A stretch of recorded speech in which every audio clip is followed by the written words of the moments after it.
ত্রয়োদশ জাতীয় সংসদ নির্বাচনের মনোনয়নপত্র সংগ্রহ ও জমা দেওয়ার শেষ দিন আজ। শেষের দিকে তৎপরতা বেড়েছে প্রার্থীদের। রবিবার নোয়াখালী, কক্সবাজার সহ বিভিন্ন আসনে মনোনয়নপত্র জমা দিয়েছেন বিএনপির হেভিওয়েট প্রার্থীরা। আজ বেলা 11টায় রাজধানীর সেগুনবাগিচায় ঢাকা বিভাগীয় কমিশনারের কাছে বিএনপির ভারপ্রাপ্ত চেয়ারম্যান তারেক রহমান অথবা তার পক্ষে মনোনয়নপত্র জমা দেওয়া হবে। সুষ্ঠু ভোটে সুদৃঢ় হবে গণতন্ত্র, এমন প্রত্যাশা প্রার্থীদের। জোট ভোটের রাজনীতি ঘিরে চলছে নতুন সমীকরণ। এই সমীকরণে হিসাব মিলাতে ভিন্ন কৌশলে দলগুলো। নেতাদের মধ্যে দেখা যাচ্ছে দল ছাড়ার হিড়িক। কেউ কেউ নিজেদের দল বিলুপ্ত করে ছুটছেন বড় দলে।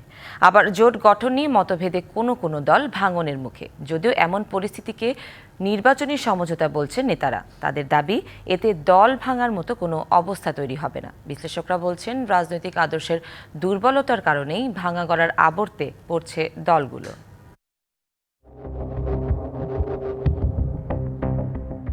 নির্বাচন সামনে রেখে জোট ভোটের রাজনৈতিক খেলা সবসময়ই দেখা যায়, যেখানে জটিল হিসাব নিকাশ যেমন থাকে তেমনি মুখ্য হয়ে ওঠে ক্ষমতার রাজনীতিও। ভিন্ন প্রেক্ষাপটের ত্রয়োদশ জাতীয় সংসদ নির্বাচন ঘিরে যে রাজনৈতিক আবহ তৈরি হয়েছে, তাতে কিছু কিছু বিষয় নজিরবিহীনও বটে। যেমন নিজের দল বিলুপ্ত করে অন্য দলে যোগদান ও ওই দলের প্রতীক নিয়ে নির্বাচন করা। বাংলাদেশ জাতীয় দলের চেয়ারম্যান সৈয়দ এহসানুল হুদা বাবার প্রতিষ্ঠিত দল বিলুপ্ত করে বিএনপিতে যোগ দিয়েছেন। এহসানুল হুদার বাবা সিরাজুল হুদা ১৯৭৮ সালে রাষ্ট্রপতি নির্বাচনে অংশ নেন। বাংলাদেশ লিবারেল ডেমোক্রেটিক পার্টি বা বিএলডিপির চেয়ারম্যান শাহাদাত হোসেন সেলিমও দল বিলুপ্ত করে নেতাকর্মীদের নিয়ে যোগ দিয়েছেন বিএনপিতে। একই পথে হেঁটেছেন জাতীয়তাবাদী গণতান্ত্রিক আন্দোলন বা এনডিএম এর চেয়ারম্যান ববি হাজ্জাজ, এনপিপির চেয়ারম্যান ফরিদুজ্জামান ফরহাদ। আর দল থেকে পদত্যাগ করে গণ অধিকার পরিষদের সাধারণ সম্পাদক রাশেদ খান এবং এলডিপির মহাসচিব রেদওয়ান আহমেদ যোগ দিয়েছেন বিএনপিতে। যারা এলডিপির কমিটিতে আছেন, নির্বাহী কমিটি প্রেসিডিয়াম, তারাও বিএনপিতে যোগদান করে আগামী নির্বাচনে বিএনপির প্রার্থীদের পক্ষে বিভিন্ন জায়গাতে কার্যক্রম চালিয়ে যাবেন। তবে বিএনপির সাথে জোটবদ্ধভাবে নির্বাচনে যাচ্ছে এমন কয়েক নেতা মাহমুদুর রহমান মান্না, আন্দালিব রহমান পার্থ, জোনায়েদ সাকি, সাইফুল হক, নুরুল হক নূর নিজ দলের প্রতীক নিয়ে নির্বাচন করবেন। অন্যদিকে জামায়াত ইসলামীর সঙ্গে জোট করা নিয়ে সংকট দেখা দিয়েছে এনসিপিতে। এর বিরোধিতা করে কেন্দ্রীয় ৩০ নেতার চিঠি এবং ডাক্তার তাসনিম জারা ও তাসনুবা জাবিনের পদত্যাগে এনসিপি ভাঙনের মুখে পড়বে কিনা এমন আশঙ্কাও দেখা দিয়েছে। নির্বাচনটা যেহেতু সংস্কারের ভাগ্যটা নির্ধারিত হবে নির্বাচনের মাধ্যমে, এই কারণেই আসলে জামাতের সাথে কিংবা এই সমমনা দলগুলোর সাথে আমরা আসলে এই জোট কিংবা সমঝোতায় যেতে চাচ্ছি। অন্য যে কোনো রাজনৈতিক দলের তুলনায় গণতান্ত্রিক প্রক্রিয়াটা আমাদের মধ্যে বিদ্যমান রয়েছে। এই সিদ্ধান্তের পরিপ্রেক্ষিতে কেউ যদি দল থেকে বের হয়ে যায়, এটা আসলে দলের উপরে তেমন কোনো প্রভাব ফেলবে না, কারণ আমরা এখনও মনে করি মেজরিটি আসলে দলের পক্ষে অবস্থান নিয়েছে এবং তারা থাকবে ইনশাল্লাহ। গণপ্রতিনিধিত্ব আদেশ বা আরপিও সংশোধনের ফলে শরিক দলের প্রতীক নিয়ে নির্বাচন করার সুযোগ না থাকায় এমন পরিস্থিতি, বলছেন কোনো কোনো মহল। তবে পদত্যাগ আর দল ছাড়ার হিড়িক এবং জোট গঠন নিয়ে এসব জটিলতার পেছনে মূলত দলগুলোর আদর্শগত লক্ষ্য না থাকাকেই দায়ী করছেন বিশ্লেষকদের কেউ কেউ। এই নির্বাচনের সময় এই ভাঙা গড়ার খেলাটা হয়। আমি দলের কথা ভাবলাম না, আমি আমার নিজের কথা ভেবে চলে এলাম। এটা রাজনৈতিক মানে ইন জেনারেল এই সকল ছোট ছোট দলের রাজনৈতিক নেতাদের নৈতিক মান আসলেই প্রশ্নবিদ্ধ। নিবন্ধন নিয়ে আইনিভাবে আরও কঠোর হওয়া গেলে দলগুলোর আদর্শিক জায়গা টেকসই হতে পারে বলেও মনে করেন এই বিশ্লেষক। একটা দল ধরেন 6 মাস আগে রেজিস্ট্রেশন করেই সে 6 মাস পরে নির্বাচনে যাবে, হ্যাঁ, এই সিস্টেমটা মনে হয় পরিবর্তন করা উচিত। Anwar Hossain, DBC news, Dhaka. ২৪ দিনের মধ্যে ওসমান হাদী হত্যার বিচার শেষ করার দাবি জানিয়েছে ইনকিলাব মঞ্চ। খুনি, খুনের পরিকল্পনাকারী, সহায়তাকারী, আশ্রয়দাতাদের বিচারের আওতায় আনাসহ 4 দফা দাবি জানিয়ে রবিবার রাত 10টার দিকে শাহবাগের অবরোধ তুলে নেয় তারা। আজ সারা দেশে শিক্ষার্থীদের শাহবাগে আসার আহ্বান জানিয়েছে ইনকিলাব মঞ্চ।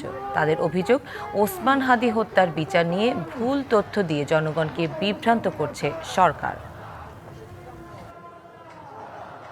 কোটি টাকা ব্যয় সম্মেলন করেও মেলেনি কাঙ্ক্ষিত বিদেশি বিনিয়োগ। আর্থিক খাতে সংস্কার আটকে গেছে কেবল 5 ব্যাংকেই। ঋণ খেলাপিদের দেয়া বিশেষ সুবিধা পায়নি সবাই। ঋণ অর্থ ছাড় করেনি আইএমএফ। ট্রাম্পের শুল্ক যুদ্ধে সাময়িক স্বস্তি মিললেও রপ্তানিতে তার সুবিধা মেলেনি। বিমা খাত রয়ে গেছে দৃষ্টির আড়ালে। পুঁজিবাজারও ছিল অনেকটাই নজরের বাইরে। নিশ্চিত করা যায়নি চাহিদা মতো জ্বালানি। নিয়ন্ত্রণে আসেনি মূল্যস্ফীতি। এসব নিয়ে সংকট আর অপ্রাপ্তিতেই কেটেছে 2025 সালের অর্থনীতি।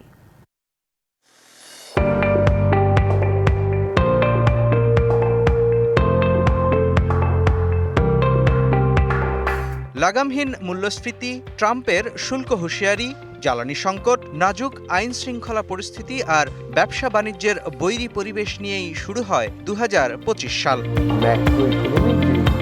অন্তর্বর্তী সরকারের কাছে বিদায়ী বছরে প্রত্যাশা ছিল অনেক, যার বেশিরভাগই রয়ে গেল অপূর্ণই।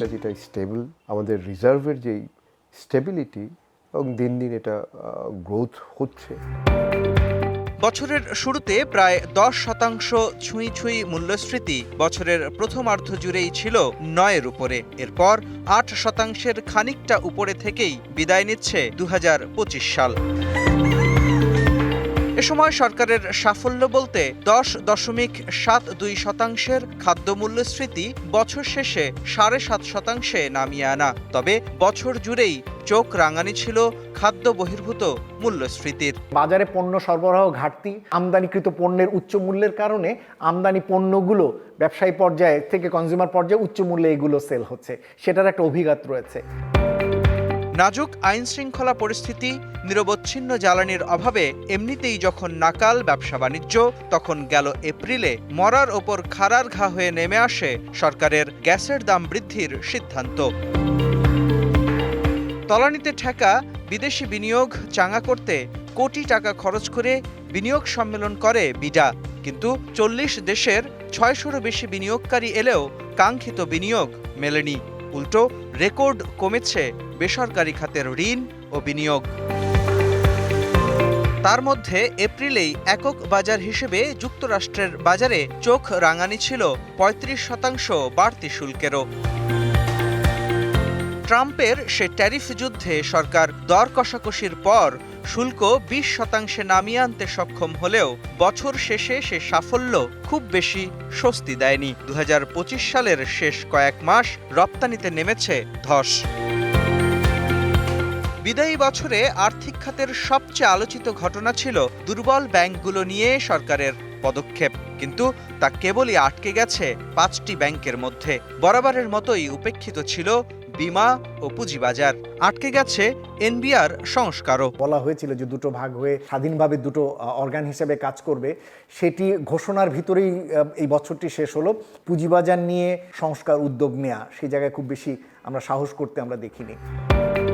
এদিকে কেন্দ্রীয় ব্যাংকের নজর আটকে ছিল কেবলই শরিয়া ভিত্তিক 5 ব্যাংক আর কিছু আইন সংস্কারের উদ্যোগের মাঝেই। ব্যাংকিং সেক্টরের মধ্যে একটা টালমাটাল অবস্থা, ইন্টারেস্ট রেট অনেক হাই। অনেক আশ্বাসের পরও 2025 সালেও আমানত ফেরত পায়নি গ্রাহক। ঋণ খেলাপিদের দেয়া সুবিধাও জোটেনি সবার ভাগ্যে। নন পারফর্মিং লোন 6,44,000 কোটি, তারপর যদি আপনি রাইট অফ জুডিশিয়ারিতে যেটা স্টাক আছে, এটা ধরলে আমার কাছে মনে হয় 10 to 11 লাখ কোটি টাকা হবে। এত বড় একটি চ্যালেঞ্জ, সেইটা কিন্তু ব্যাংকিং সেক্টরের জন্য একটা হিউজ। নীতির সংকট আর বাণিজ্যের বৈরী পরিবেশের মধ্যেই অক্টোবরে ব্যবসায়ীদের জন্য বড় ধাক্কা। হযরত শাহজালাল আন্তর্জাতিক বিমানবন্দরের আগুন, ব্যাহত হয় বাণিজ্য, পুড়ে যায় হাজার কোটি টাকার সম্পদ। সে সময় আইএমএফ সাফ জানিয়ে দেয়, নির্বাচিত সরকার ছাড়া রিজার্ভ ঋণের বাকি অর্থ ছাড় পাবে না বাংলাদেশ। তাদের মতামত হচ্ছে যে নতুন গভর্নমেন্ট আসবে। বছরের শেষ দিকে আলোচিত বিষয় চট্টগ্রাম বন্দরের শুল্ক বৃদ্ধি আর গুরুত্বপূর্ণ বন্দর ব্যবস্থাপনার দায়িত্ব বিদেশিদের কাছে দেওয়ার সিদ্ধান্ত। প্রথম অপারেটরটাকে অ্যাটলিস্ট অ্যাপয়েন্ট করে দিয়ে যাওয়া। অভিযোগ আছে বিদেশি প্রতিষ্ঠানের স্বার্থে সংস্কার করা হচ্ছে টেলিকম নীতিমালাও, যদিও মোবাইল সেট বিক্রেতাদের আন্দোলনে পেছানো হয় এনইআইআর বাস্তবায়নের তারিখ।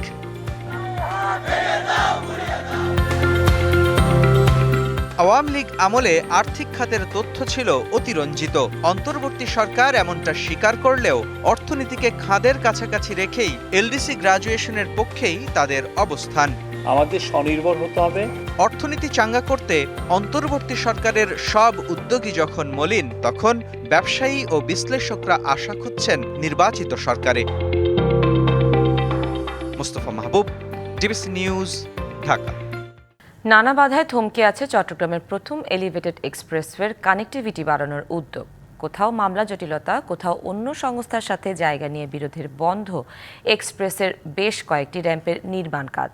শুরুতে 14টি র্যাম্প হওয়ার কথা থাকলেও নানা জটিলতায় এখন হচ্ছে 9টি। এরই মধ্যে কয়েকটির কাজ বন্ধ থাকায় এক্সপ্রেসওয়ের কানেক্টিভিটি বাড়ানোর উদ্যোগও আলোর মুখ দেখছে না। বন্দরনগরী যান চলাচলে গতি আনার লক্ষ্যে 4,298 কোটি টাকা ব্যয়ে লালখান বাজার থেকে পতেঙ্গা পর্যন্ত প্রায় 17 কিলোমিটার এলিভেটেড এক্সপ্রেসওয়ে নির্মাণ করে সরকার। কিন্তু যে পরিমাণ গাড়ি চলাচল করবে বলে প্রত্যাশা করা হয়েছিল, বাস্তবে চিত্র উল্টো।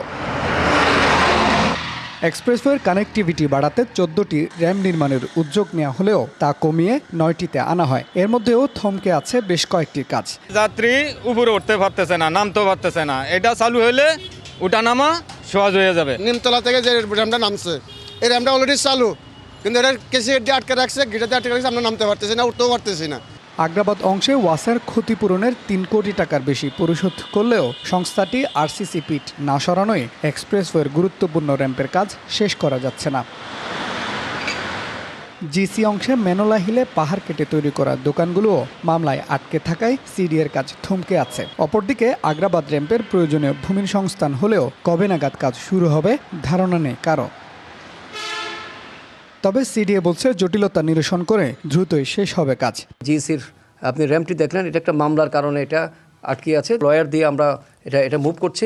ওয়াসা প্রান্তে কিছু অংশ আমাদের বাকি রয়ে গেছে, আমরা ওয়াসাতে টাকা পরিশোধ করেছি। এখানে ওয়াসার একটা বড় রেগুলেটর আছে, এটা ওয়াসা অপসারণ করলে আমরা ওই অংশ কাজটি শেষ করতে পারবো। চট্টগ্রামের মাস্টার প্ল্যানের সাথে উন্নয়ন প্রকল্পগুলোর সমন্বয় না করলে এর সুফল পাওয়া নিয়ে সংশয় বিশেষজ্ঞদের। সাময়িকভাবে কোনো সিদ্ধান্ত নিলে পরবর্তীতে সেই সুবিধা কিন্তু অনেক সময় বড় কোনো স্থাপনা নির্মাণ বা অবকাঠামো উন্নয়নের ক্ষেত্রে প্রতিবন্ধকতা তৈরি করতে পারে। চট্টগ্রাম মহানগরীতে বর্তমানে যে মহাপরিকল্পনা প্রণয়নের কাজ চলমান আছে, সেই সামগ্রিক বিষয়টাকে নিয়ে প্রস্তাবনা বা পরিকল্পনা তৈরি করা।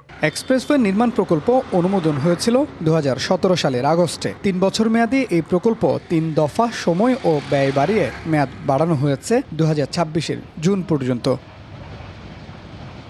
Mujibul Haque, DBC news, Chittagong. টেকনাফ সীমান্তে নিরাপত্তা জোরদারের পাশাপাশি মানবিক কার্যক্রমে এগিয়ে এসেছে বর্ডার গার্ড বাংলাদেশ বিজিবি। সীমান্ত এলাকায় অসহায় মানুষের জন্য বিনামূল্যে চিকিৎসা ও ওষুধ বিতরণ করেছে বাহিনীটি। সীমান্ত নিরাপত্তা, চোরাচালান প্রতিরোধ ও আইন শৃঙ্খলা রক্ষায় কাজ করে বিজিবি। এছাড়াও মাদক ও অস্ত্র উদ্ধারের পাশাপাশি জীবনমান উন্নয়ন এবং সামাজিক কল্যাণে সবসময় অগ্রণী ভূমিকা পালন করে আসছে এই বাহিনী। এবার টেকনাফের সাবরাগ নোয়াপাড়ায় আয়োজন করা হয় দিনব্যাপী ফ্রি মেডিকেল ক্যাম্পের, যেখানে চিকিৎসা সেবা নেন 4 শতাধিক স্থানীয় বাসিন্দা। এ সময় সবার মাঝে বিনামূল্যে প্রয়োজনীয় ঔষধ বিতরণ করা হয়। ওনারা খুবই সুন্দরভাবে প্রাথমিক চিকিৎসা সেবা দেয়। প্রান্তিক জনগোষ্ঠী, হতদরিদ্র মানুষ, বয়োবৃদ্ধ, ওনারা প্রপারলি এখানে যতটুকু পারে প্রাথমিক ট্রিটমেন্ট করতেছে। আমার ওষুধ দিয়া চিকিৎসা কইরা আমার ভালো লাগতেছে। গরিব মানুষ আর তো টিয়া পয়সা নাই, আর দাবি করি না পারি, এখন বিডিআরে আর ওষুধ দেশ। সীমান্ত সুরক্ষার পাশাপাশি স্থানীয়দের চাহিদার ভিত্তিতে এমন স্বাস্থ্যসেবা কার্যক্রম ভবিষ্যতেও অব্যাহত থাকবে বলে জানান বিজিবির এই কর্মকর্তা। আমরা আমাদের বর্ডার গার্ড বাংলাদেশের পক্ষ থেকে আজকে দিনব্যাপী চিকিৎসা ক্যাম্পেইন পরিচালনা করেছি। এখানে শিশু, নারী, বয়োবৃদ্ধ সবাইকে আমরা এখানে চিকিৎসার সাধ্যমতো চিকিৎসা সেবা প্রদান করার চেষ্টা করি। প্রান্তিক মানুষ এবং দেশের অসহায় জনসাধারণ আছে তাদের পাশে দাঁড়ানোর জন্য। DBC news desk. পাখি বন্ধু আকাশকলি দাস পাবনার নিজ বসতবাড়িতে গড়েছিলেন পাখিদের অভয় আশ্রম।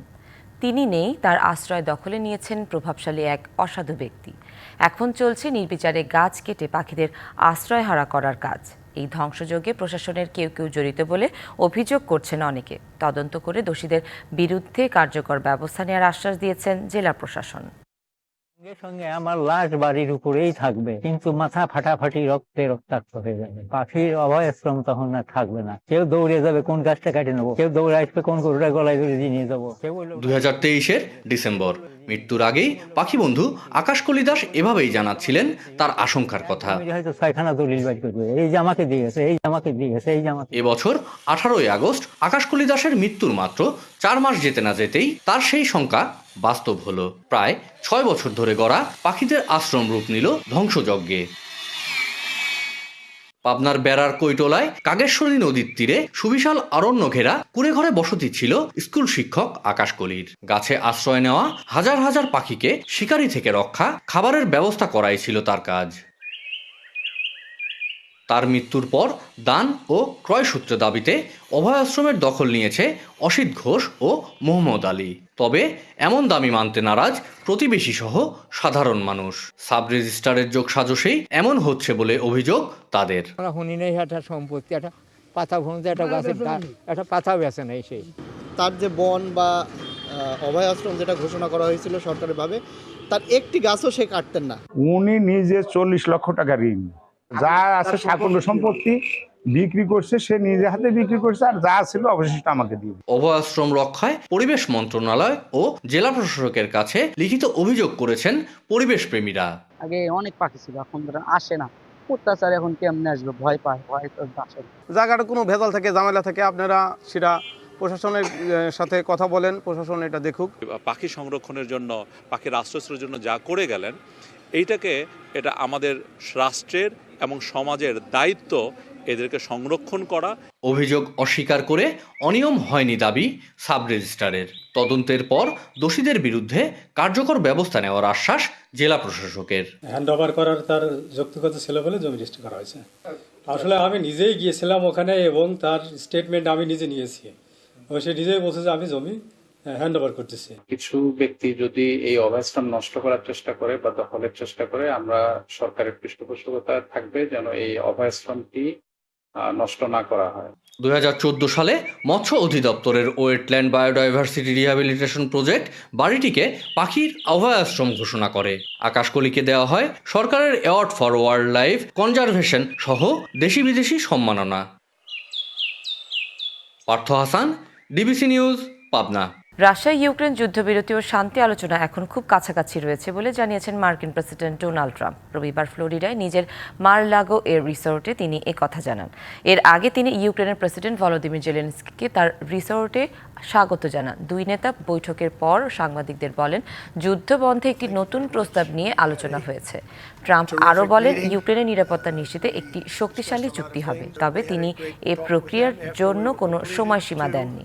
এই বৈঠকের আগে কিয়েভ সহ ইউক্রেনের বিভিন্ন এলাকায় রাশিয়া হামলা জোরদার করে। জেলেনস্কি জানান, বৈঠকে ভূখণ্ডগত ছাড়সহ স্পর্শকাতর বিষয়গুলো নিয়ে আলোচনা হয়েছে, যা এতদিন ইউক্রেনের জন্য রেড লাইন ছিল। যুক্তরাষ্ট্রের নিউ জার্সির আকাশে দুটি হেলিকপ্টার সংঘর্ষে একজন নিহত এবং আরেকজন গুরুতর আহত হয়েছে বলে জানিয়েছেন কর্তৃপক্ষ। স্থানীয় সময় রবিবার দক্ষিণ নিউ জার্সিতে এ দুর্ঘটনা ঘটে। যুক্তরাষ্ট্রের ফেডারেল এভিয়েশন অ্যাডমিনিস্ট্রেশন জানিয়েছেন, ঘটনাটি ছিল একটি এয়ার কলিশন। হ্যাম্পটন পুলিশের প্রধান কেভিন ফ্লিল বলেন, রবিবার সকাল 11:30টার দিকে বিমান দুর্ঘটনার খবর পেয়ে উদ্ধারকারীরা ঘটনাস্থলে পৌঁছান। পরে পুলিশ ও দমকল বাহিনী আগুন নিয়ন্ত্রণে আনে। কর্তৃপক্ষ জানায়, একজন ঘটনাস্থলেই মারা যান এবং আরেকজনকে আশঙ্কাজনক অবস্থায় হাসপাতালে নেওয়া হয়েছে। কৃষিপ্রধান অঞ্চল দিনাজপুরের হাকিমপুরে প্রায় ঘটছে ট্রান্সফরমার চুরির ঘটনা। সেচ পাম্পে ব্যবহৃত মূল্যবান যন্ত্র চুরি হওয়ায় বড় মৌসুমের শুরুতেই হাজার হাজার হেক্টর জমিতে আলু, সরিষা, গমসহ নানা ফসলের সেচ দেওয়া ব্যাহত হচ্ছে। এতে বিপাকে পড়ছে কৃষকরা। দ্রুত সমস্যার সমাধান না হলে ফসলের ব্যাপক ক্ষতির আশঙ্কা তাদের। দুইবার সেচ পাম্পের ট্রান্সফরমার চুরির পর নতুন ট্রান্সফরমার নিয়েছিলেন হাকিমপুর উপজেলার মজিদপুর গ্রামের নুরুল ইসলাম। গেল 9 নভেম্বর সেটিও চুরি যায়। চোর চক্র এটা সহ আমাদের এই ট্রান্সফরমার আরো 3বার চুরি করলো। আমাদের এই ট্রান্সফরমার লাগাইতে সব নিজস্বভাবে কিনতে সব মিলে প্রায় 90 থেকে 1 লাখ টাকা খরচ হয়। শস্য ভাণ্ডার খ্যাত উত্তরের জনপদ দিনাজপুরের বিভিন্ন ফসলের মাঠে বিদ্যুতের ট্রান্সফরমারে চোখ পড়েছে চোর চক্রের। এবছর গভীর ও অগভীর সেচ পাম্পের অন্তত 6টি ট্রান্সফরমার এবং গেল বছর চুরি হয় 22টি। চুরি হওয়ার কারণে আমাদের এই কৃষকগুলো প্রায় 1.5-2 একর জমি আছে, এগুলোতে আমরা বীজ ধান লাগাই, আমন এবং আলুর শস্য ইত্যাদি লাগাই এবং খরা মৌসুমে আমরা সেচ দিই। আমার গ্রামে যে ডিপ টিউবওয়েল আছে, এটার বারবার 3বার চুরি হলো। প্রথমবার ট্রান্সফরমার চুরি হলে 50% এবং পরবর্তীতে চুরি হলে পুরো টাকা গ্রাহককে দিতে হয়। ট্রান্সফরমার আমাদের যে চুরি হয়, নিয়ম হলো প্রথম চুরি হইলে 50% মূল্য গ্রাহক কর্তৃক পরিশোধ করে, আর 50% মূল্য অফিস কর্তৃক পরিশোধ করে। আর দ্বিতীয়বার যে চুরি হয় ফুল মূল্য পেমেন্ট গ্রাহকের করতে হয়। যদিও ট্রান্সফরমার চুরির সাথে জড়িতদের ধরতে অভিযান চলছে বলে জানাচ্ছে পুলিশ। ধাওয়া নসিপুর এলাকা থেকে একটি ট্রান্সফরমার চুরি হয়েছে, মর্মে আমরা একটা অভিযোগ পেয়েছি। অভিযোগ প্রাপ্তির পর থেকে আইনগত ব্যবস্থা গ্রহণের চেষ্টা করছি আমরা। আসামি গ্রেপ্তারের চেষ্টা অব্যাহত আছে। ট্রান্সফরমার চুরির ঘটনায় প্রভাব পড়ছে দিনাজপুরের কৃষি উৎপাদন ও স্থানীয় অর্থনীতিতে। সংশ্লিষ্টরা বলছেন দ্রুতই বন্ধ হওয়া উচিত এসব চুরির ঘটনা। DBC news desk. মৌসুমের প্রথম শৈত্যপ্রবাহ কেটে গেলেও দেশের উত্তরাঞ্চল সহ বিভিন্ন এলাকায় ঘন কুয়াশা ও হিমেল হাওয়ায় শীত বেশি অনুভূত হচ্ছে। কিশোরগঞ্জের নিকলিতে আজ সর্বনিম্ন তাপমাত্রা রেকর্ড করা হয়েছে 10 ডিগ্রি সেলসিয়াস। অতিরিক্ত ঠান্ডায় খুব প্রয়োজন ছাড়া কাজে বের হচ্ছেন না কেউ। পঞ্চগড় ও ঠাকুরগাঁওয়ে সর্বনিম্ন তাপমাত্রা রেকর্ড করা হয়েছে 12 ডিগ্রি সেলসিয়াস। উত্তরের হিমেল বাতাসে দুর্ভোগ বেড়েছে কয়েক গুণ। পঞ্চগড়ে 3 শতাধিক অসহায় মানুষের মাঝে শীত বস্ত্র বিতরণ করা হয়েছে। শীত থেকে বাঁচতে অনেক মানুষ খড়কুটো জ্বালিয়ে শীত নিবারণ করছে। চুয়াডাঙ্গায় দেখা নেই সূর্যের সর্বনিম্ন তাপমাত্রা 12.8 ডিগ্রি সেলসিয়াস রেকর্ড করা হয়েছে। ঘন কুয়াশায় হেডলাইট জ্বালিয়ে চলাচল করছে যানবাহন। হাড় কাঁপানো ঠান্ডায় কুড়িগ্রাম, চুয়াডাঙ্গা সহ বিভিন্ন হাসপাতালে বাড়ছে ঠান্ডাজনিত রোগীর সংখ্যা। ঘন কুয়াশার কারণে অভ্যন্তরীণ নৌ পরিবহন ও সড়ক যোগাযোগ ব্যাহত হচ্ছে। প্রচুর যে বলা যায় শীতের কারণে কাজকর্ম করতে পারতেছি না আমরা। বর্তমান ভালোই কুয়াশা, শীতের কারণে মানুষ একটু কাজকর্ম কম করতে পারতেছে। আগেরবার হয়তো গতবারের অবস্থা ছিল না। শীতের ঠেলায় মানুষ ঘর থেকে বাড়িতে পারে না, সাধারণ মানুষের খুবই ভোগান্তি। গত প্রায় 3 দিন ধরে কুড়িগ্রামে সূর্যের দেখা মিলছে না। সর্বনিম্ন তাপমাত্রা রেকর্ড করা হয়েছে 13.4 ডিগ্রি সেলসিয়াস। শীতের আরও খবর জানাতে সরাসরি যুক্ত হচ্ছেন সহকর্মী ওয়াহিদুজ্জামান তুহিন। তুহিন, শীতে জনজীবনে কেমন প্রভাব পড়ছে, কি বলছে স্থানীয়রা?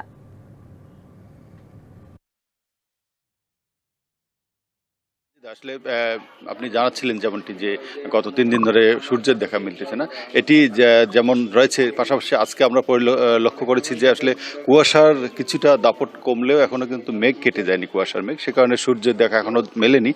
এই অবস্থায় আজকে সকাল থেকে ভোর থেকেই আমরা দেখেছি যে বৃষ্টির মতো গুড়ি গুড়ি করে পড়তেছে ঘন কুয়াশা। তো শীতের যে দাপট সেটি আসলে সাধারণ মানুষ থেকে শুরু করে সব শ্রেণীর মানুষকে ভোগাচ্ছে এই অবস্থায়। তো জানবো আজকে যে কুয়াশা তো বেশ গুড়ি গুড়ি বৃষ্টির মতো পড়তেছে, কিরকম ঠান্ডা অনুভূত হচ্ছে জানাবেন? ঠান্ডা প্রচুর পড়তেছে এই কুড়িগ্রাম জেলায় দীর্ঘদিন থেকে প্রচুর কুয়াশা। আজকে একটু আকাশটা একটু মেঘলা মেঘলা আছে, কিন্তু একটু শীত কম। আমরা ভোর 6টা অথবা 7টার এইদিকে আমরা আমার নিজস্ব ভাগনাকে নিয়ে আসছি শিশু ডায়াবেটিস অর্থাৎ শিশু ডায়রিয়া চিকিৎসার জন্য আমরা আসছি। এখানে এখনো ডাক্তার দেখে নাই। জি, একজন স্বজনের কাছে জানতেছিলাম যে আসলে এই শীতের যে তাপমাত্রা যে পরিবর্তন শীতের কারণে সেটির যে প্রভাব সেটি আসলে রোগ ব্যাধিতেও যেমন ছড়িয়ে পড়েছে, তেমনি মানুষের যে শীত। জেনারেল হাসপাতালে আমরা দেখাতে চাই যে আসলে এটি ডায়রিয়া ওয়ার্ডে বেশ বলা যায় যে রোগীর সংখ্যা অনেকটাই বেড়েছে। তাদের যে সংকুলান, যে তাদের যে মাত্র 12 বেডের যে ডায়রিয়া ওয়ার্ডটি, সেখানে ইতিমধ্যেই প্রায় 40 পার হয়ে গেছে রোগীর সংখ্যা। সেখানে মেঝেতে বেশ রোগী সিট সংকুলন না হতে মেঝেতেই গাদাগাদি করে রোগীরা রয়েছে। সেখানে দেখেছি যে আসলে যে বয়স্ক রোগী যেমন রয়েছে, এছাড়া শিশু সংখ্যাটাই সবচেয়ে বেশি সেখানে রয়েছে। তারা জানাচ্ছিল যে আসলে ডায়রিয়ার বমি এবং পাতলা পায়খানা জনিত যে ডায়রিয়াটি রয়েছে সেই রোগে আক্রান্ত শিশুদের সংখ্যাই সবচেয়ে বেশি তারা জানাচ্ছিল। তো ডাক্তাররা যেটা জানাচ্ছিল, চিকিৎসকরা, যে আসলে যে এই সময় যে খাদ্যের যে পরিবর্তন, যেটি আসলে যে কিছুটা ভাইরাস জনিত যে রোগ যেটি হয়, সেটি আসলে খাদ্যাভ্যাসের কারণে অনেকটা রোগীরা আক্রান্ত হতে পারে, এরকম চিকিৎসকরা জানাচ্ছিল। তবে হসপিটালে রোগীর সংখ্যা বেশি হলেও চিকিৎসার ব্যাঘাত ঘটেনি। চিকিৎসকরা জানাচ্ছিল যে তাদের পর্যাপ্ত স্যালাইন সহ অন্যান্য যে খাবার যে রয়েছে, ওষুধপত্র রয়েছে, সেগুলো যথেষ্ট রয়েছে। তো সেই কারণে কিছুটা হলেও চিকিৎসা ব্যাহত না হলেও রোগীর যে চাপ সেটিতে কিছুটা তারা বলতেছিল যে অনেকটাই হিমশিম খাচ্ছিল চিকিৎসা ব্যবস্থা দিতে গিয়ে।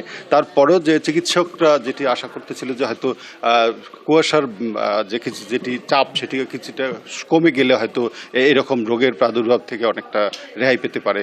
তো সঞ্জিতা, কুড়িগ্রামের আবহাওয়ার এই ছিল আমার কাছে সবশেষ খবর।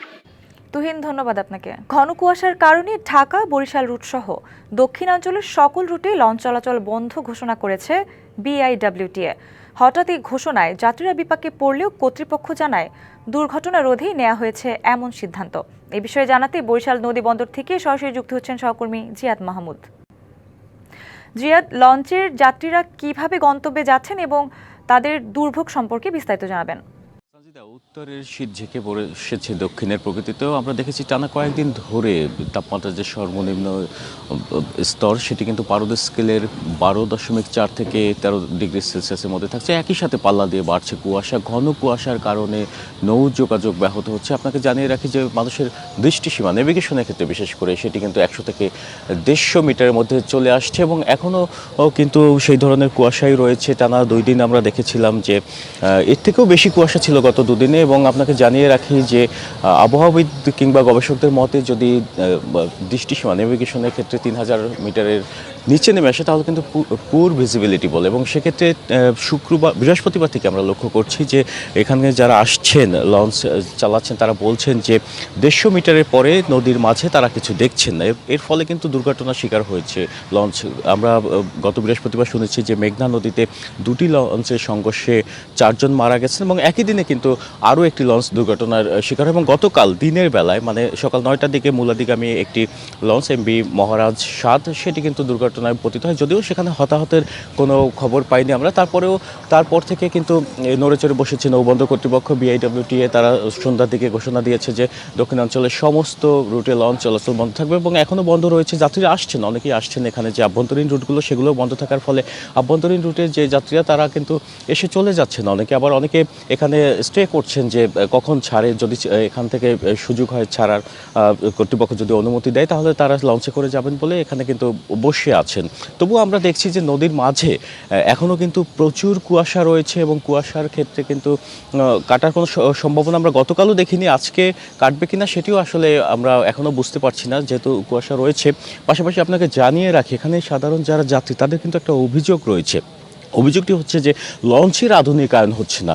বিশ্বের অন্য দেশে যেখানে আমরা দেখছি যে ক্রুজ শিপগুলো স্নোফলের মধ্যে দিয়ে চলাফেরা করে, সেখানে বাংলাদেশের লঞ্চ সামান্য কুয়াশা হলেই কিন্তু আটকে যায়, দুর্ঘটনায় পতিত হয় বলে তারা বলছেন। এবং তারা বলছেন যে সময়ের সাথে সাথে যাতে এই লঞ্চগুলোকে আধুনিকায়ন করা হয় সেই বিষয়ে যে পদক্ষেপ নেয় সেটা। এবং আপনি যেটি বললেন যে যাত্রীরা কীভাবে যাচ্ছেন, সেই যাত্রীরা অনেক স্থান রয়েছে বরিশালের, যেমন ভোলা কিংবা মুলাদি, যেখানে লঞ্চের বিকল্প নেই, সেই স্থানগুলোতে তাদের যাওয়া দুরূহ হয়ে পড়ছে। এবং বাকি ক্ষেত্রে যেমন তারা বলছেন যে ঢাকার ক্ষেত্রে তারা বাসে যাচ্ছেন বা অন্যান্য নিজেরা গাড়ি রিজার্ভ করে যাচ্ছেন বলেও আমাদের জানিয়েছেন। তো তাদের যে সামগ্রিকভাবে একটা দুর্ভোগের শিকার হচ্ছেন সেটি যেমন রয়েছে, তারাও এটিও বলছেন যে যাতে এই দুর্ঘটনা কুয়াশার কারণে এড়ানো যায় সে ব্যবস্থা নিয়েছেন বলে কর্তৃপক্ষ জানিয়েছেন। এবং তাতে তারা কিছুটা সন্তুষ্টও রয়েছেন যে যাতে কুয়াশার মধ্যে লঞ্চ চলাচল না করে এবং এ ধরনের দুর্ঘটনার কোনো সংবাদ না আসে। তো এতটুকুই ছিল বরিশাল নদীবন্দর থেকে আমার কাছে।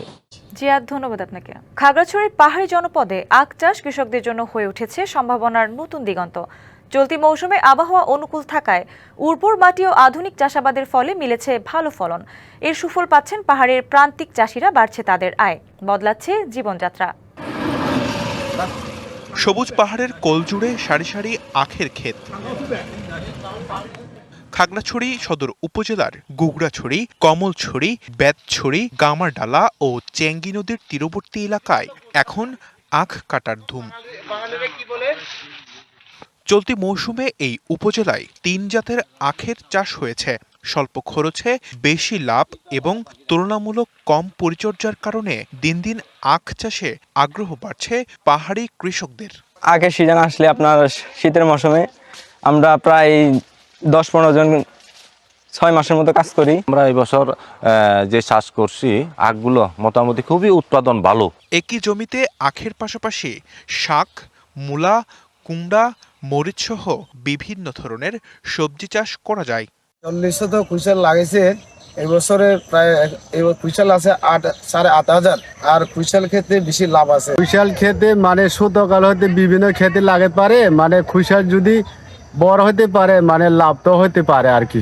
এবছর খাগড়াছড়িতে 470 হেক্টর জমিতে আখ চাষের লক্ষ্যমাত্রা নির্ধারণ করা হয়েছে। সেই লক্ষ্যমাত্রা অনুযায়ী আমাদের গত বছর এই আখ আবাদ অর্জন হয়েছিল। আমাদের ব্যাপারীরা কিনে ক্রয় করে রেখে দিয়েছেন, যেটা শীতের পরে যখন ঠান্ডা একটু কমে আসবে ওনারা ফেব্রুয়ারি এবং মার্চের দিকে আখগুলো কর্তন করে নিয়ে যাবেন। সঠিক পরিকল্পনা, আধুনিক প্রযুক্তি ও সরকারি সহায়তা অব্যাহত থাকলে আখ চাষ ভবিষ্যতে খাগড়াছড়ির কৃষি অর্থনীতিতে আরও বড় ভূমিকা রাখবে, এমনটাই মনে করছেন স্থানীয়রা। DBC news desk. দেশের সব স্থলবন্দরে পণ্য পরিবহন, সংরক্ষণ, হ্যান্ডেলিং ও যাত্রী সেবায় মাশুল করে ৫% বাড়ানোর সিদ্ধান্ত নিয়েছে বাংলাদেশ স্থলবন্দর কর্তৃপক্ষ। ১ জানুয়ারি থেকে এই নতুন হার কার্যকর হবে। অন্য স্থলবন্দরের তুলনায় বেনাপোলে মাশুল কিছুটা বেশি, তাই বেনাপোল বন্দরের জন্য আলাদা প্রজ্ঞাপন জারি করা হয়েছে। বেনাপোলে ২৭ ধরনের সেবার বিপরীতে মাশুল আদায় করা হয়। নতুন তালিকা অনুযায়ী ট্রাক, বাস ও লরির প্রবেশ ফি বেড়ে হয়েছে ১৮৪ টাকা ৭০ পয়সা। ব্যক্তিগত গাড়ি, জিপ ও পিকআপের ক্ষেত্রে এই ফি ১১০ টাকা ৮২ পয়সা। এছাড়া ছোট যানবাহন, মোটরসাইকেল ও ভ্যানের প্রবেশ ফিও বাড়ানো হয়েছে। বন্দরে পণ্য রাখার ক্ষেত্রে প্রথম ৩ দিন কোনো ভাড়া লাগবে না, তবে এরপর থেকে ভাড়ার হার বাড়বে। তবে রপ্তানি পণ্যের ক্ষেত্রে গুদাম ভাড়ায় ১০% ছাড় বহাল থাকবে। বন্দর ব্যবহারকারী ও ব্যবসায়ীরা আশঙ্কা করছেন মাশুল বৃদ্ধির ফলে আমদানি খরচ বাড়বে, যার প্রভাব পড়বে নিত্য প্রয়োজনীয় ও শিল্প পণ্যের দামে। ফেব্রুয়ারিতে ত্রয়োদশ জাতীয় সংসদ নির্বাচন। সারা দেশ প্রস্তুত হচ্ছে একটি অবাধ, সুষ্ঠু ও গ্রহণযোগ্য নির্বাচনের জন্য। কি ভাবছেন সাধারণ মানুষ থেকে শুরু করে আগামীর জনপ্রতিনিধিরা, সে কথা জানাতে ডিবিসি নিউজের ইলেকশন এক্সপ্রেস ছুটে যাচ্ছে সব সংসদীয় আসনে। এখন আছে সংসদীয় আসন ২১৯ মাদারীপুর ২-এ। সিএসআরএম নিবেদিত ডিবিসি নিউজের বিশেষ আয়োজন ইলেকশন এক্সপ্রেসে আপনাদের স্বাগত জানাচ্ছি। আমি শুভ খান। এই মুহূর্তে রয়েছি সংসদীয় আসন ২১৯ মাদারীপুর ২। আমার সাথে যিনি যুক্ত রয়েছেন ইসলামী আন্দোলন বাংলাদেশ মনোনীত প্রার্থী মাওলানা আলী আহমদ চৌধুরী। কেমন চলছে তার নির্বাচনী প্রচারণা, কি প্রত্যাশা দিচ্ছেন সাধারণ মানুষকে, এ বিষয় নিয়ে কথা হবে তার সাথে। ডিবিসি নিউজের পক্ষ থেকে আপনাকে স্বাগতম। আপনাকে ধন্যবাদ। কেমন চলছে আপনার নির্বাচনী প্রচারণা? আলহামদুলিল্লাহ, খুব সুন্দর চলছে। আমাদের দুইটা উপজেলা এবং ২১টা ইউনিয়ন, 2টা পৌরসভা সহ আলহামদুলিল্লাহ খুব সুন্দরভাবে আমাদের সাংগঠনিকভাবে অনেক আগ থেকেই কাজ চলছে। এখন আরো পুরো দমে আলহামদুলিল্লাহ খুব সুন্দর কাজ চলছে। কি প্রত্যাশা দিচ্ছেন, বিজয়ী হলে কি কি কাজ করবেন এলাকার মানুষের জন্য? আমাদের দলের থেকেই এবং ইসলামী সম্ভাবনা বা আমাদের জোটের থেকে একটি সবচেয়ে বড় হলো যে দেশকে দুর্নীতিমুক্ত, মানুষের সেবা, এটাই আমাদের সবচেয়ে বড় সৌভাগ্যের বিষয়।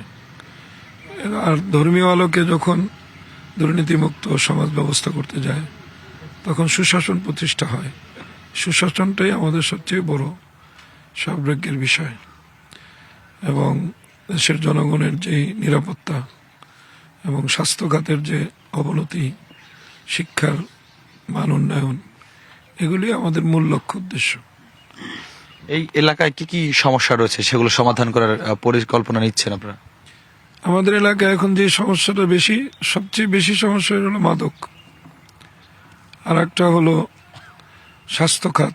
আমাদের যে হাসপাতালগুলো আছে সদরের, সব জায়গায় নামকে অস্তে হাসপাতাল, অ্যাকচুয়ালি সেখানে কোনো মানুষের সেবা হয় না।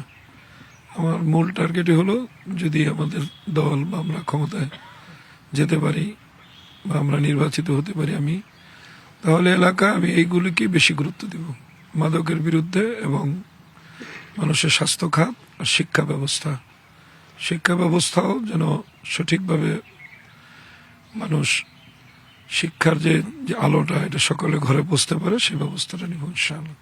এলাকার বেকারত্ব এবং নারীদেরকে নিয়ে কোনো চিন্তা আছে কিনা? অবশ্যই আছে, যেন কোনো মানুষ বেকার না থাকে। তাদেরকে কিভাবে কর্মক্ষম করা যায়, কর্মক্ষেত্র তৈরির জন্য আমাদের এলাকায় এবং কি ব্যবস্থা নেওয়া যায় সেটা সকলের সাথে পরামর্শ করে আমরা করবো ইনশাআল্লাহ। যেহেতু এটি মাদারীপুরের এলাকা, দক্ষিণবঙ্গ, এখানে আসলে ইসলামী আন্দোলন বাংলাদেশের হয়ে আপনারা যে ভোট চাচ্ছেন, আসলে সাধারণ মানুষের কাছ থেকে কেমন সাড়া পাচ্ছেন? খুবই সাড়া আলহামদুলিল্লাহ, অনেক স্বতঃস্ফূর্তভাবে সকলেরই। এবং আমাদের এই নির্বাচনটা এরকম প্রক্রিয়া যে অন্যান্য যে দলগুলো আছে তাদেরকে তো টাকা পয়সা খরচ করে কর্মী নামাতে হয়। আলহামদুলিল্লাহ আমাদের ব্যতিক্রম, আমাদের কোনো কর্মী টাকা পয়সার কোনো প্রশ্ন নেই, নিজেদের থেকেই তারা কাজ করছে এবং এলাকার জনগণের মধ্যে স্বতঃস্ফূর্ত তারা একটা পরিবর্তন দেখতে চায় দেশের, যে আমরা এখন একটা পরিবর্তন দেখতে চাই, যে আমরা তো অনেকের থেকেই সুশাসন বা সুব্যবস্থা আশা করেছিলাম। এটা যেন আমরা নতুন প্রজন্মর থেকে, নতুন যারা আসতেছে তাদের থেকে যেন আমরা পাই, এই জন্য মানুষের মধ্যে বড় আশা আমাদের নিয়ে। আমরা খুবই মানুষের থেকে সহযোগিতা পাচ্ছি। অসংখ্য ধন্যবাদ আপনাকে। দর্শক দেখছিলেন CSRM নিবেদিত ডিবিসি নিউজের বিশেষ আয়োজন ইলেকশন এক্সপ্রেসে যুক্ত ছিলাম মাদারীপুর 2 আসন থেকে। পরবর্তী আয়োজন দুপুর 12টায় অন্য কোনো প্রার্থীকে নিয়ে আপনাদের সামনে আমরা উপস্থিত হব। সে পর্যন্ত আমাদের সাথেই থাকুন, ডিবিসি নিউজের সাথেই থাকুন। ময়মনসিংহের গফরগাঁওয়ের রেল লাইনের পাত খুলে ফেলেছে দুর্বৃত্তরা। এই ঘটনায় ঢাকাগামী অগ্নিবীণা এক্সপ্রেস ট্রেনের ইঞ্জিন সহ 2টি বগি লাইনচ্যুত হয়েছে। বন্ধ হয়ে গেছে ঢাকা ময়মনসিংহ রেল যোগাযোগ। সোমবার ভোর 5:10 গফরগাঁও রেলওয়ে স্টেশন প্রবেশের পথে এ দুর্ঘটনা ঘটে। রেলওয়ে কর্তৃপক্ষ জানিয়েছে প্রায় 20 ফুট রেল লাইন খুলে ফেলা হয়েছে, তবে এই ঘটনায় কোনো হতাহতের খবর পাওয়া যায়নি। ঘটনাস্থলে রেলওয়ে নিরাপত্তা বাহিনী ও উদ্ধারকারী দল কাজ করছে। দ্রুত যোগাযোগ স্বাভাবিক করার চেষ্টা চলছে। পৌষের শীতে কাঁপছে সারা দেশ। হিমেল হাওয়ার সাথে সূর্যের দেখা নেই। এদিকে রাত থেকে বৃষ্টির মতো কুয়াশা ঝরছে রাজধানীতে। রাজধানীর শীতের খবর জানাতে যুক্ত হচ্ছেন সহকর্মী রিফাত তাসনুভা। রিফাত, রাজধানীতে শীতের তীব্রতা কেমন দেখছেন, আর শীত উপেক্ষা করে যারা বের হয়েছেন তাদের কি অবস্থা? সুনন্দা, আসলে শীত উপেক্ষা করেই সবাইকে বের হতে হবে, কারণ এখন স্কুল বন্ধ থাকলেও আপনি জানেন যে অফিস খোলা এবং যে বিশ্ববিদ্যালয় থেকে শুরু করে অন্য যে প্রতিষ্ঠানগুলো রয়েছে সেগুলো কিন্তু খোলা রয়েছে। শীতের তীব্রতার কথা যদি একটু বলি তাহলে এটা বলতেই হয় যে তাপমাত্রা কমে যাওয়ার সাথে সাথে শীতের তীব্রতা কিন্তু আসলে অনেকটাই বেড়েছে। আপনাকে একটু ক্যামেরার সাহায্যে দেখাই যে এখানে আমরা এখন রাজধানী হাতিঝিলের মতো একটি ব্যস্ত জায়গায় দাঁড়িয়ে রয়েছি এবং এখানে যারা আছেন সবাই শীতের যে পোশাক সেটি খুব জড়সড়ভাবে পরিধান করেছেন, কারণ আসলে বের না হলেই নয়। আজকে আমরা আবহাওয়া অধিদপ্তরের সাথে কথা বলে যেটা জেনেছি যে 13 ডিগ্রি সেলসিয়াসের মতো তাপমাত্রা আজকে বিরাজ করছে। সে সাথে কুয়াশা তো আছে, আপনি যেমনটি বলছিলেন যে বৃষ্টির মতো করে কুয়াশা ঝরছে। তবে এখানে একটি বিষয় আসলে সতর্কতা হিসেবে ডাক্তাররা বলছেন যে সবাইকে মাস্ক পরার জন্য তারা বলছেন এবং তারা আরেকটি কথা বলছেন যে শীতের এই যে তীব্রতা, এই তীব্রতা থেকে নিজেকে সুরক্ষা দেওয়ার জন্য, পরিবারের সদস্যদেরকে সুরক্ষা দেওয়ার জন্য ভারী পোশাক পরিধান করা এবং যতটা না সম্ভব বাইরে বের না হওয়ার জন্যই, যদি একেবারেই কারো কাজ না থাকে তাহলে ঘরে থাকার জন্য কিন্তু তারা পরামর্শ দিয়েছেন। এবং আরেকটি বিষয় আপনাকে জানিয়ে রাখি, হাসপাতাল থেকে শুরু করে বিভিন্ন জায়গায় কিন্তু শীতজনিত যে রোগগুলো রয়েছে সেই রোগের প্রকোপটাও কিছুটা বেড়েছে এবং আবহাওয়া অধিদপ্তর একটি কথা জানিয়েছে যে গতকাল আমরা দেখেছি যে দেশের সর্বনিম্ন তাপমাত্রা কিন্তু রেকর্ড করা হয়েছিল কিশোরগঞ্জের নিকলিতে এবং প্রায় 8.8 ডিগ্রি সেলসিয়াসে কিন্তু নেমে গিয়েছিল। এছাড়া উত্তরের যে জেলাগুলো রয়েছে কুড়িগ্রাম, নীলফামারী, এছাড়াও আমরা যদি বলি যে যশোর, কুমিল্লা, মধ্য অঞ্চল এবং উত্তরাঞ্চলের যে জেলাগুলো এবং দক্ষিণাঞ্চলের জেলা, সেখানেও কিন্তু শীত তীব্রভাবে জেঁকে বসেছে। ফলে নৌ চলাচল কিছুটা বিঘ্নিত হচ্ছে। সেই সাথে বিমান চলাচল, আমরা জানি যে অনেকগুলো বিমান কিন্তু আসলে ল্যান্ড করতে পারেনি, এরকম একটি কথা আমরা জানতে পেরেছি। তবে শীতের এই তাপমাত্রা আরো কিছুদিন অব্যাহত থাকবে, অর্থাৎ বলা হচ্ছে যে আজকে ভোর 7টা থেকে শুরু করে 6 ঘন্টা পর্যন্ত এবং তারও বেশি সময় এই শীতের এই তীব্রতা তাপমাত্রা কিছুটা নিম্ন থাকবে। ফলে শীত কিছুটা অনুভূত হবে এখানে এবং একই সাথে এই তীব্রতা আরো কয়েকদিন এখানে স্থায়ী থাকতে পারে। তাই সবাইকে সচেতন থাকার জন্য কিন্তু আহ্বান জানানো হয়েছে। তো এই কিন্তু ছিল আমার কাছে থাকা সবশেষ খবরাখবর। রিফাত, ধন্যবাদ আপনাকে। মেক্সিকোর দক্ষিণাঞ্চলীয় ওয়াকাহায় যাত্রীবাহী ট্রেন লাইনচ্যুত হয়ে অন্তত 13 জন নিহত হয়েছেন। স্থানীয় সময় রবিবার এ দুর্ঘটনা ঘটে। মেক্সিকোর রেলওয়ে কর্তৃপক্ষ জানায় ইন্টার ওয়াসানিক ট্রেনটি ওয়াকাহার নিজান্দা শহরের কাছে দুর্ঘটনায় পড়ে। ট্রেনটিতে 9 জন ক্রু সদস্য সহ 250 জন আরোহী ছিলেন। তাদের মধ্যে 98 জন আহত হয়েছেন আর গুরুতর আহত 36 জনকে হাসপাতালে ভর্তি করা হয়েছে। ট্রেনটি প্রশান্ত মহাসাগরীয় বন্দর সেলিনা ক্রুজ থেকে উপসাগরীয় উপকূলের কোয়াট জাকুয়ালকোস পর্যন্ত চলাচল করে। সংবাদ এই ছিল এখনকার মতো। ডিবিসি নিউজের সংবাদগুলো পড়তে ভিজিট করুন dbcnews.tv আর ভিজিট করুন ডিবিসি নিউজের ফেসবুক পেজ এবং ইউটিউব চ্যানেল। সাথেই থাকুন।